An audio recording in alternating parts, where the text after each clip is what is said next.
E exatamente isso que o Zé falou, né? A gente tem sim esse atendimento, mas essa questão de enxergar mesmo o espiritismo como, né, uma religião cristã, principalmente, né, é uma dificuldade que muitas pessoas, até pela falta de conhecimento, né? A grande maioria, né, tem aí uma falta de conhecimento muito grande. Alexandre quer falar sobre a questão do pertencimento? Na verdade, eu quero falar, manter um pouco a discussão em cima do atendimento fraterno. É, nós temos vários casos e um dos casos que mais chama atenção, e aí acho que todos conhecem, né, de um amigo que era palestrante e eventualmente ele participava das nossas reuniões, que teve o desencarne na família dele e ele foi o momento que ele foi procurar o espiritismo e no primeiro atendimento dito fraterno, a pessoa que atendeu ele pediu para ele ler, ou recomendou a leitura do Diário de um Suicida. E aí a pessoa entrou em mais parafuso ainda. Então, o que eu gostaria de comentar aqui é justamente o atendimento fraterno, ele é o front desk, né? Ele é o primeiro momento que a pessoa chegou no centro, é o primeiro momento que a pessoa está lidando com o espiritismo, seja no centro ou seja online, como o capítulo 7 que o Jaime está propondo, mas é o ponto de entrada. O ponto de entrada, minha gente, me desculpe, mas não é boa vontade. Não é só boa vontade. Tem que ser uma pessoa amplamente estruturada, uma pessoa com conhecimento fino, uma pessoa de educação ímpar para tratar com as coisas. Tem que saber falar. Isso mesmo, Zé, tem que saber falar. Tem que saber falar para a pessoa. E não é o saber falar, e isso que a gente acaba confundindo um pouquinho, porque nós espíritas, e isso eu vou abranger, a gente sempre tem aquela aura, a aura do santo, né? Do santificado, do fala mansa, do amor, do abraço. Mas tem momentos que não é isso, tem momentos que tem que dar aquele tapa na cara mesmo, né? Para acordar. Né? Então tem que ser gente, tem que ser pessoas amplamente qualificada para fazer esse tipo de trabalho. Seja ele no centro espírita, seja online. E aí, a hora que eu venho aqui para a proposta do atendimento online, o capítulo 7, me preocupa um pouco mais. Porque quando você está fisicamente, você tem a parte da comunicação que é muito mais importante do que a falada, que é a visual, né? Você está olhando a pessoa, está vendo as reações da pessoa, a sua fala. Quando você não está ali quando você não está presencialmente, você está no ambiente online, mesmo dessa forma que nós estamos fazendo aqui, eu estou vendo vocês, mas definitivamente não é a mesma coisa que a gente está face to face, que a gente está um olhando para a cara do outro, né? Porque eu estou olhando aí o busto de vocês, o resto do corpo não, e o resto do corpo ele também. Essa parte da comunicação eu podia deixar de lado, Zé. Mas eu estou vendo aí justamente o busto, mas o resto do corpo ele também fala. Né? E ele vai dar pistas, ele vai dar direcionamento, e isso é o ponto para aquelas pessoas que têm o conhecimento, aquelas pessoas que sabem lidar com as pessoas, é justamente nessa comunicação não verbal onde ela pega os principais ganchos e direciona. Então, eu fico um pouco preocupado com o atendimento fraterno online, justamente por esse viés. Talvez aqui, e aí um ponto importante no documento é que o Jaime ele lançou bastante coisas, assim, no meu ponto de vista, talvez vocês não concordem, mas isso é o futuro, é 10 anos, é pós-pandemia o nome do documento, mas é pós-pandemia, é um trabalho a ser desenvolvido. Então ele tem aqui mais ou menos, o que eu vejo é que ele colocou o fim, mas o caminho tem que ser construído. E aí essa construção do caminho que é a grande chave. E outro ponto também, não adianta a gente querer virar a chave de um dia para o outro, né? Hoje nós estamos aqui, amanhã, vamos fazer atendimento fraterno? Vamos virar tudo online. Puf. Não é assim que funciona. Então a gente vai ter que fazer experimentações, vai ter que fazer um pouquinho de cada. Até, por exemplo, nesse momento em que a gente tem essa dificuldade de comunicação, não sei, de repente definir níveis para esse tipo de atendimento. Né? Então você tem nível lá 1, 2, 3, 4, 5, sei lá, 1, 2, 3, e aí ó, o nível 1, o 2 a gente faz o atendimento online, o nível 3 tem que ser direcionado para um centro espírita. Aí mora outro problema também. O atendimento fraterno online não tende a ser um CVV. O CVV ele tem uma atividade bastante específica e tem pessoas amplamente estruturadas e preparadas para aquele tipo de situação. O atendimento fraterno ele é alguma coisa à parte, mas vai acontecer da gente ter casos que se enquadram nesse nível de criticidade. E aí que eu vejo o ponto que eu gostaria aí de incitar um pouquinho a discussão. Quando a gente se depara com esses acontecimentos, com esses casos mais críticos, a gente não fazer um atendimento online pode agravar ainda mais o caso. Né? Se a gente decide lá falar, vamos colocar 3 níveis, o nível 3 a gente encaminha para o centro. Mas a pessoa, se ela está procurando, e aí que é o grande ponto da questão do atendimento online, é que você tem que estar disponível a maior parte do tempo. Não digo 24 horas, mas a qualquer momento. Puxa, me deu uma angústia enorme agora e eu preciso conversar com alguém. Entrar lá e ter alguém para conversar. Né? E aí, quando entra nesse nível de criticidade, o que fazer? A gente vai para esse ponto. Óbvio que eu estou lançando aqui uma discussão, mas a gente está muito longe disso ainda, porque eu, sinceramente, não consigo enxergar isso nesse momento. Uma coisa que se vai construir é muito pouco. Mas, uma vez que pintou esse caso, o que fazer? Aí fica aberto para quem quiser comentar. Fábio queria comentar alguma coisa antes de eu fazer a emenda? É uma coisa que eu venho estudando, conversando com algumas pessoas próximas. A gente vive hoje num planeta com 7 bilhões de almas encarnadas. 7 bilhões. Em 2 países, nós temos basicamente quase que 40% desses 7 bilhões entre China e Índia. Grossamente falando. O problema é que hoje em dia as pessoas, todo mundo quer fazer tudo. E elas esquecem que existe uma coisa chamada vocação. Quando o Alexandre falou que não basta boa vontade, assim como também não basta só fé. Existe um mínimo de vocação para a pessoa executar qualquer tipo de trabalho, de serviço que seja. Desde que eu me conheço por gente, desde a primeira vez que eu coloquei os pés dentro de uma mocidade espírita, que foi no Eurípides Barzanufo, há muito tempo atrás. E de lá eu acabei migrando e onde eu conheci vocês. Toda casa espírita tem um problema de carência de mão de obra. E a mão de obra teria que ser qualificada, ela teria que ser vocacionada. Porque existe essa dificuldade, a gente parte para o segundo nível, como diz o Alexandre. Migão, você tem 2 mãos, 2 braços, você está respirando, então você está apto. Senta aí e me ajuda. Por quê? Porque a gente não pode deixar passar. Então, mundo ideal, né? Mundo ideal seria onde pessoas de fato vocacionadas prestassem o serviço para o qual elas têm a vocação.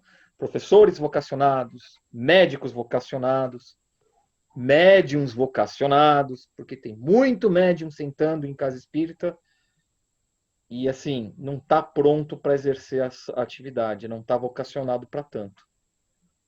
E aí não é falta de estudo, aí não é nada, é falta de vocação mesmo. Tá. A gente tem o Zé para falar, a Karen, depois eu quero colocar alguma coisa, queria que a Carla falasse um pouquinho para a gente sobre a pergunta, mas aí vamos emendar aí o Zé e a Karen para a gente continuar aqui nesse nível. Não, o meu é rápido, eu vi o comentário aqui do Sidney no chat, é bem isso aí, Sidney. Tem que ter menos casas. Assim, o espiritismo tem que ser meio que, lembrando aqui, meio à la Jerry Maguire. Você tem que ter menos atletas e a coisa mais pessoal, a coisa aquela mais tete a tete. Só uma parte aqui. Karen? A questão do trabalhador vem muito também, não só da vocação, mas da necessidade dele trabalhar. Tem muito médium que não decide ser médium, né? Tem médiums que a mediunidade aflorou e ele tem que ir lá e trabalhar.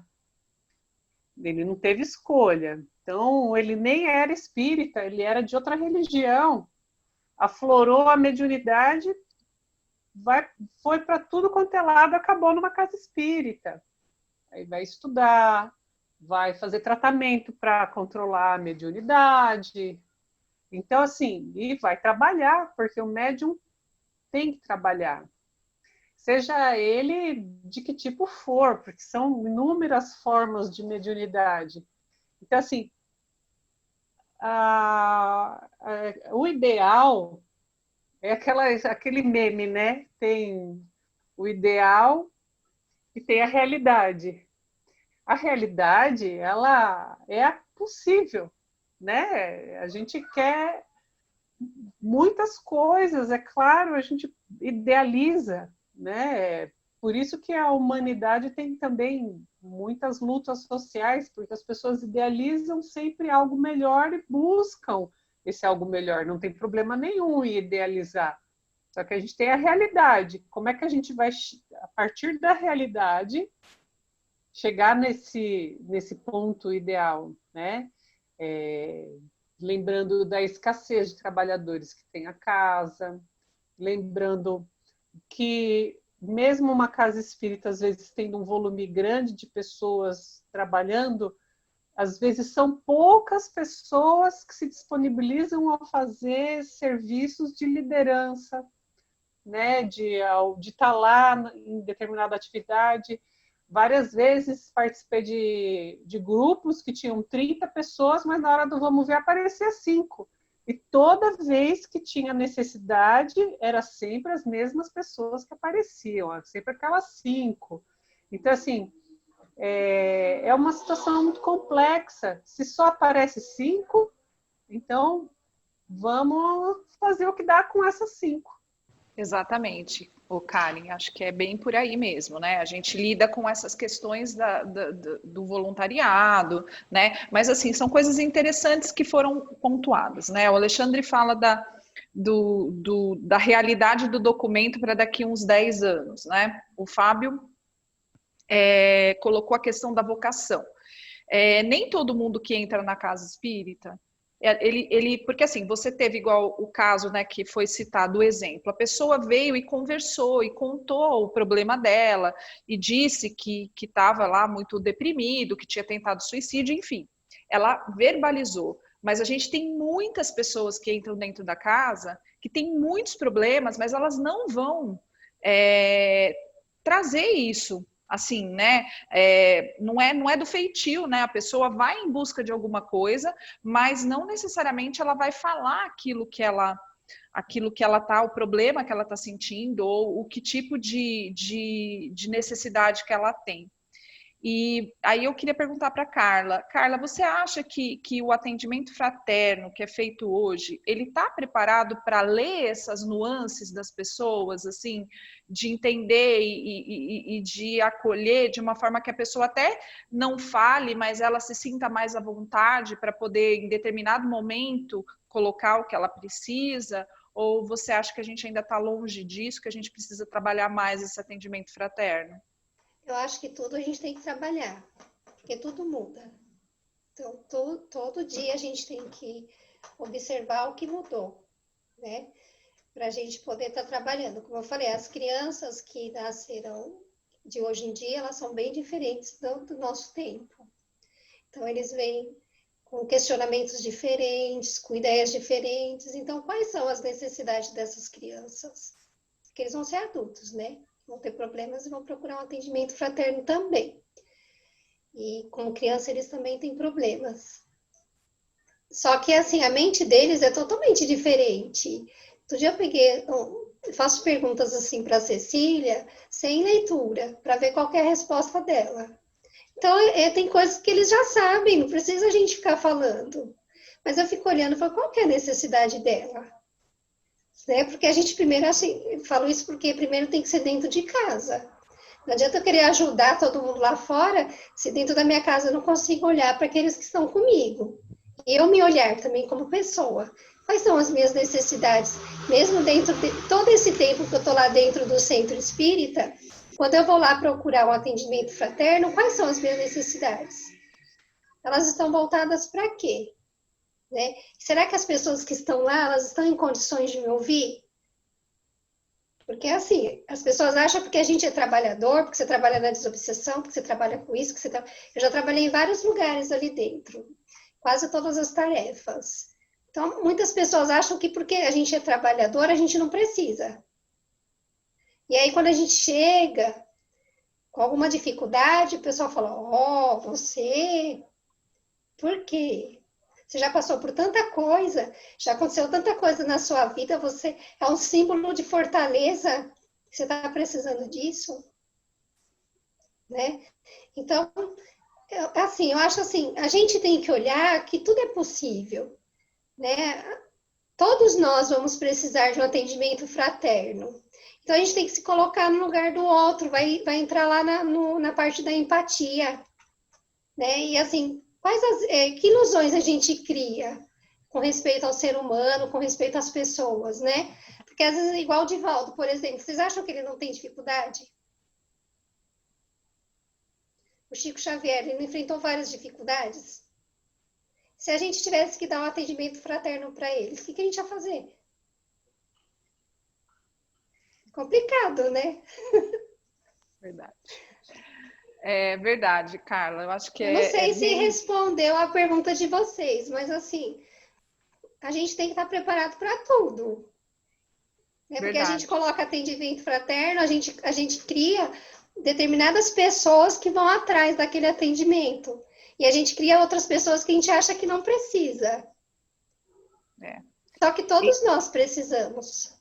E uma coisa que eu achei interessante da sua fala é você citar até inclusive a sua filha e falar desses espíritos que estão chegando também e que provavelmente vão estar preparados, mais preparados, né, para fazer também esse tipo de trabalho, para embarcar nessa sensibilidade também, né, de entender. Não é fácil, é um trabalho mais que vai levar bastante questões, mas o que eu queria encerrar agora é dizer assim, né, que foi uma discussão muito rica. Eu acho que muitas coisas ainda poderiam continuar sendo discutidas, né? A gente fez um percurso aí interessante. São 10... peraí que o Alexandre quer falar. Então, antes de eu arrematar, deixa eu passar a palavra para ele. Estava aqui pensando, olhando aqui a questão do atendimento fraterno e aí ampliando um pouco mais as condições do documento do Jaime. Cara, não seria muito massa se a gente tivesse, por exemplo, um atendimento fraterno unificado, nível Brasil, qualquer pessoa pudesse ligar e seria atendido, e dentro desse atendimento, a pessoa que fizesse o atendimento tivesse um registro de todos os centros espíritas e ele encaminhasse a pessoa para o mais adequado, o mais próximo da casa dela? Né? Essa batalha que as casas acabam fazendo aí, talvez até um pouco inconscientemente, de brigar pelo trabalhador e estar disputando cabeça a cabeça ali, acho que tudo se resolveria de uma forma bastante legal. E visto também, né, que nós estamos falando de espiritismo. O espiritismo tem, pelo que eu saiba aí, algumas frentes ideológicas, né? Não é uma unificação única, né? Não é realmente uma unificação. Nós temos unificações de várias unidades, né? Então, será que não está no momento da gente pensar em colocar todo mundo junto e aí sim acabar com algumas diferenças filosóficas e partir para esse caminho de comunhão de origem? Sidney? Não, seria ótimo ter um Big Data espírita, né? Seria um passo mais adiante. Nossa, Porque é isso, a informação, ela tem valor, né? E a gente é humano, então, humano, idiota, né? Então, os problemas se repetem, as histórias se repetem. E idiota foi uma ironia, tá? Não entenda como... Então, assim, os nossos grandes problemas, na verdade, são cotidianos, são pequenos, perto de tudo que a gente tem para fazer. Então, a gente sofre demais com algumas coisas, e aí depois você olha e fala assim, nossa, cara, que como eu era idiota, né? De dar tanta importância para um problema que era mínimo, era simples de resolver. Faz parte do processo de aprendizado também. Se a gente tivesse dados sobre isso, porque é isso, fica todo mundo cuidando do seu cercadinho e ninguém olha o todo, né? Também uma área de evolução do atendimento espírita seria isso, de ter dados suficiente para dizer, olha, estamos caminhando para cá. Né? Felipe. Alexandre, sem querer, assim, o que você falou da unificação, eu acho fantástica, adoraria isso, mas, cara, vamos ser realistas, pegando a palavra do Sidney, que é uma coisa idiota que a gente não consegue unificar, tomada, cara. Você não consegue nem unificar tomada, que é um negócio assim, cara, é trivial, é físico, é não sei o que, cara, não precisa de filosofia numa tomada, a gente não consegue unificar tomada, cara. Mas, assim, eu adoraria ver essas correntes todas unificadas, assim, como o Sidney falou atrás, se a gente olhar, manter o olho para aquela direção, vai dar trabalho, vai demorar, mas a gente chega lá. Sidney, fecha aspas, obrigado pelo discurso. Mas eu acho, Zé, que é o que você comentou no nosso último bate-papo. As coisas, as religiões, elas vão convergir até um momento de ter uma só. E a mesma coisa eu acho que vai acontecer dentro das religiões antes de chegar nessa última. Né? Então, por exemplo, o espiritismo vai se convergir a ser um só. O catolicismo a ser um só, outras a ser um só, talvez algumas já vão se perder nesse meio do caminho, e aí lá na frente todo mundo junta e segue um caminho único, né? É óbvio, é muito tópico e muito distante, né? Mas eu acho que seria sensacional, né? E eu acho que são percursos. Nada acontece sem se dar o primeiro passo, né? A gente aqui, a partir de um documento, de uma coisa que promove aí uma discussão, e a gente já tem vários pensamentos e várias visões, né? Que talvez, se a gente for colocar em prática, dê ou não certo, porque a gente também precisa ter essa vivência de repente, a gente acha um negócio, um modelo super interessante e na prática não funciona, né? Então, tudo isso são questões que a gente precisa pensar bem, que a gente precisa... Infelizmente, a gente ainda tem muita coisa do acerto e erro, né? Zé, quer colocar alguma coisa? Eu anotei aqui, lembrei, numa coisa do documento do Jaime Ribeiro, que eu senti falta, inclusive a referência, que quiser aparecer aqui, não sei onde é que aparece aqui ou aqui, vai aparecer aquele drop-down, que é a Sônia Rinaldi. Ela é um contato que eu tive quando eu estava fazendo a minha graduação. Ela é uma referência na TCI, que é a Transcomunicação Instrumental. Eu lembrei dela agora. Legal. Então, assim, são muitas coisas que a gente vai pensando e que a gente vai imaginando, e às vezes a gente pensa, nossa, mas isso é muito utopia, mas nada acontece sem ter o primeiro passo, né? Então, a gente sabe que é um longo percurso aí pela frente, né, das tendências e das discussões, mas eu acho que tudo começa com o primeiro passo. Eu acho que isso que a gente fez agora foi um primeiro passo. Tomara que algumas sementinhas aí tenham sido plantadas de inquietação, que é esse nosso objetivo, né? De deixar aquela coisinha de, puxa, mas se podia ter sido isso, podia fazer aquilo outro, que foi justamente o que deu início à escrita desse documento, segundo o Jaime. Então, eu agradeço a todos e, assim, foi uma discussão muito bacana e que a gente possa ter mais momentos como esse, que a gente coloque aí todas as nossas dúvidas, as nossas angústias, os nossos conhecimentos e tente pensar numa doutrina melhor que possa alcançar mais pessoas ainda. Não melhor no sentido de que ela é ruim, mas no sentido de que possa atingir mais pessoas aí no decorrer do caminho. E se você gostou, curte o nosso vídeo, compartilha, envia aí para as pessoas que que você acha que vão fazer bom uso, e a gente fica muito feliz e muito grato. Se quiser comentar também das sugestões de temas, a gente tem aqui um trabalho de cuidar desses temas, então você vai ser muito bem-vindo em participar da nossa discussão, tá? Curte, comenta, compartilha, e uma boa noite para vocês.